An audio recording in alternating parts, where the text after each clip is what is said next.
मान लो कि तुम यहां केदारनाथ में हो।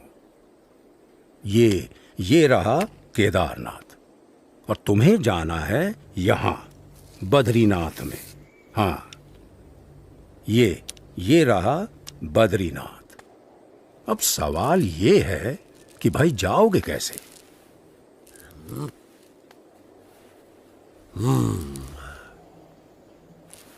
तो तुमको जाना पड़ेगा पहले ज्योतिर्मठ, यहां पर, और फिर यहां से ऊपर हाँ, यहां तुम पहुंचोगे बद्रीनाथ। ये तो बड़ा लंबा रास्ता है, ज्यादा समय लग जाएगा। यही एक भला चंगा रास्ता है जो तुम्हें सही सलामत पहुंचा सके। और कहीं इधर उधर भटकने गए तो हमेशा के लिए भटक जाओगे। किसी जंगली जानवर का शिकार हो जाओगे, या भटकते भटकते ही मौत के मुंह में जा गिरोगे। हाँ, फिर तो हम इसी रास्ते से जाएंगे। हाँ भाई, क्या कहना है तुम्हारा? हाँ भाई, जान बचेगी तो ही तो बद्रीनाथ पहुंचेंगे। हाँ?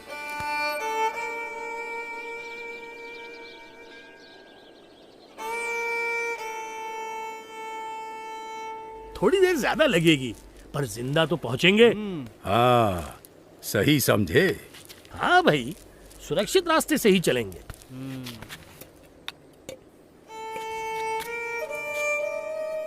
केदारनाथ से सीधे बद्रीनाथ जाना असंभव भी तो नहीं है।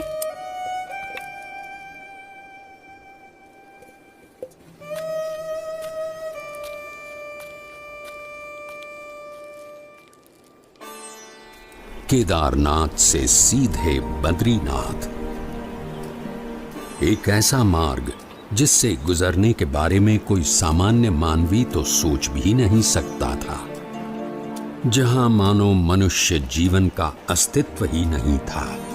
ऐसा कुछ भी नहीं था जो मनुष्यों को जीवित रहने देने का कारण बने। अगर कुछ था तो बस कदम कदम पर खतरा।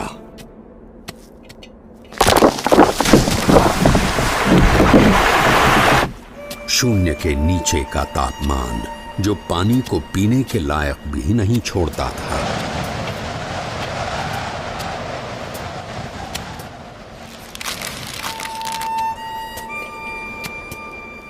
मीलों तक फैली हुई बर्फ जैसे विपत्तियों का महासागर, और हर क्षण मृत्यु का आह्वान।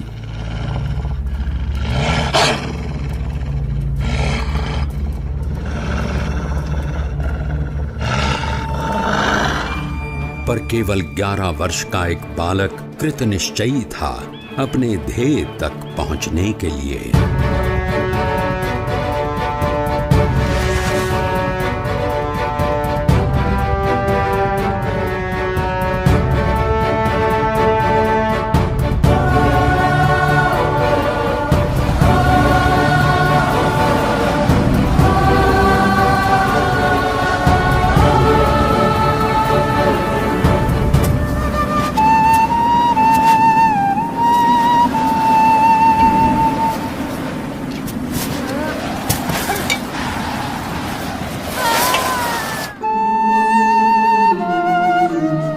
परमात्मनि यो रक्तो विरक्तो अपरमात्मनि।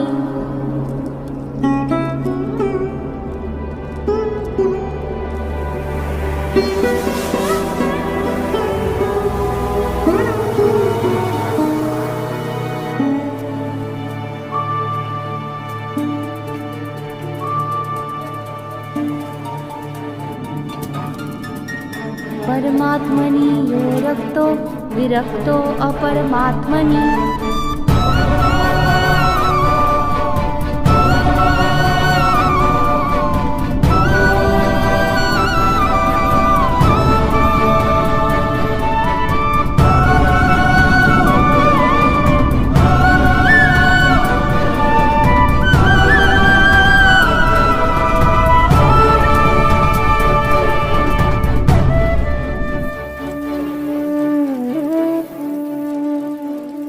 इस ठंड में हम लोग यहां कंबल ओढ़कर भी ठीक से सो नहीं पा रहे, और वो बच्चा नंगे पांव, खुले शरीर, केदारनाथ से सीधे बद्रीनाथ के विकट रास्ते पर अकेला चल पड़ा है। क्या हुआ होगा उसका?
ऐसा क्या था जिसके कारण कोई भी प्रकार की परिस्थिति नीलकंठ वर्णी को रोक सकने में असमर्थ हो जाती थी।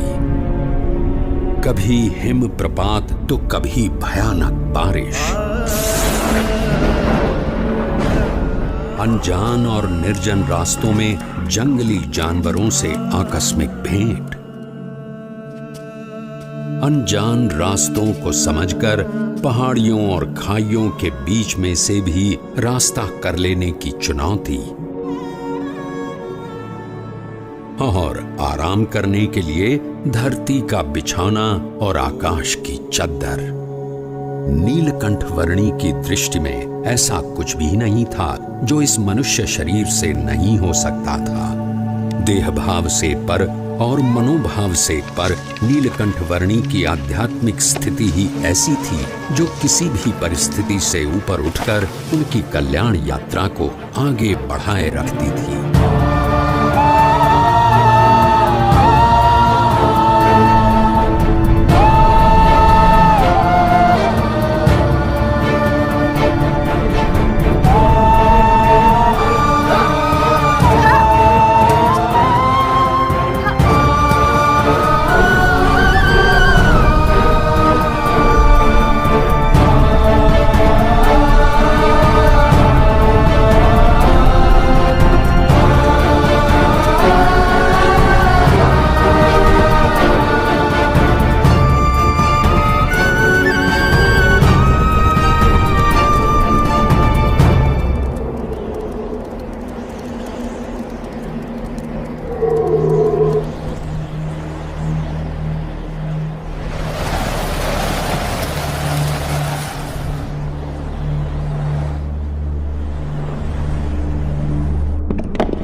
ऐसे विपरीत हालात में भी अपने नियम, धर्म और अपनी भक्ति के नित्य क्रम के साथ कोई भी समझौता न करके भक्ति की प्रणाली की पुष्टि करता हुआ एक ऐसा उदाहरण नीलकंठ वर्णी ने प्रस्थापित कर दिया जो सदा के लिए भक्ति रीति का पोषण करता रहेगा।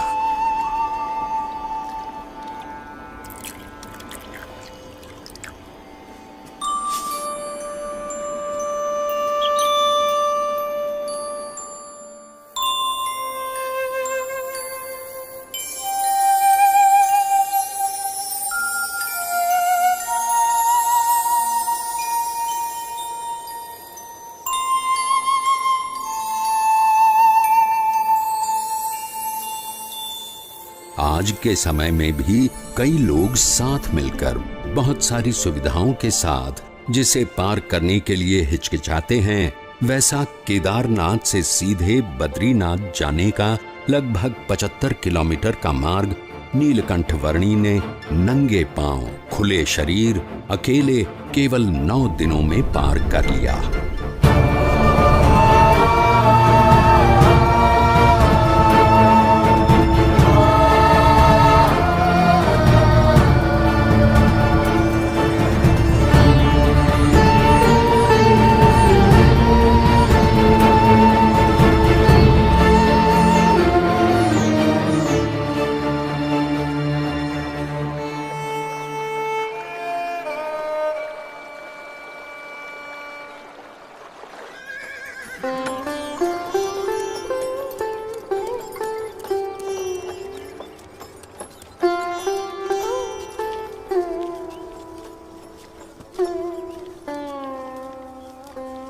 जय बद्रीनाथ विश्वम्भरम, जय बद्रीनाथ विश्वम्भरम, जय बद्रीनाथ विश्वम्भरम, जय बद्रीनाथ। अरे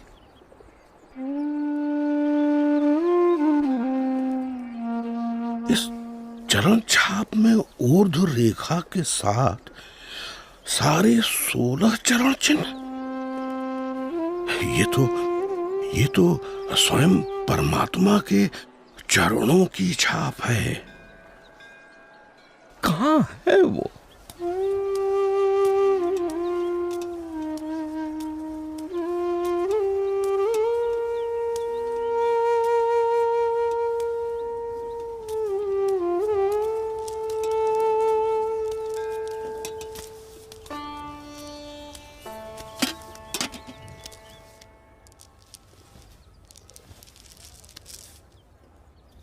प्रणाम।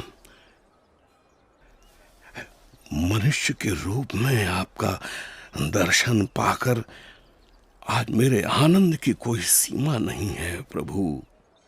मेरा रोम रोम हर्षित है प्रभु। कहीं सुना है और शास्त्रों में पढ़ा भी है कि भगवान जब मनुष्य रूप धारण करते हैं तब उन्हें पहचानने का सौभाग्य बहुत भाग्यशाली को ही मिलता है। आज मेरे जन्मों जन्म के भाग्य खुल गए कि आपके प्रत्यक्ष दर्शन हो गए। आपने क्या नाम ग्रहण किया है प्रभु? मेरा नाम है नीलकंठ। नीलकंठ। आप कहां से आए हैं प्रभु? अनेर देश से। ऐसी तो कोई जगह का नाम मुझे याद नहीं प्रभु। मेरी समझ में आए उस तरह से बताइए। कहां से यात्रा आरंभ की, किन किन तीर्थ स्थानों को अपनी उपस्थिति से पावन किया, कहां ठहरे? मैंने आषाढ़ मास में अयोध्या से सरयू पार की और अमरापुर आया।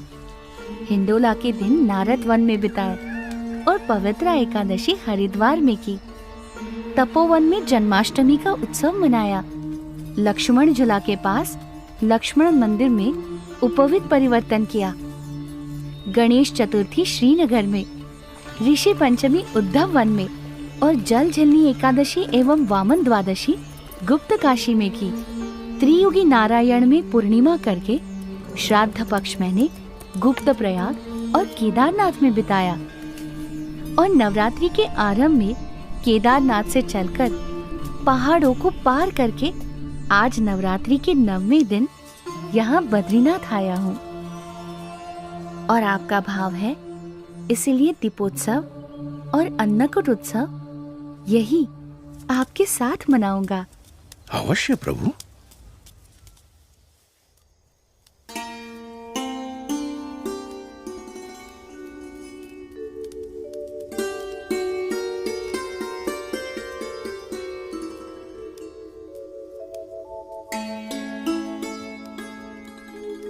पवन मंद सुगंध शीतल हेम मंदिर शोभितम निकट गंगा बहती निर्मल। बोलो बद्री विशाल की जय। शीत ऋतु में ठंड से बचकर रहने के लिए बद्रीनाथ के लोग भगवान की मूर्ति समेत ज्योतिर्मठ आकर बसते थे।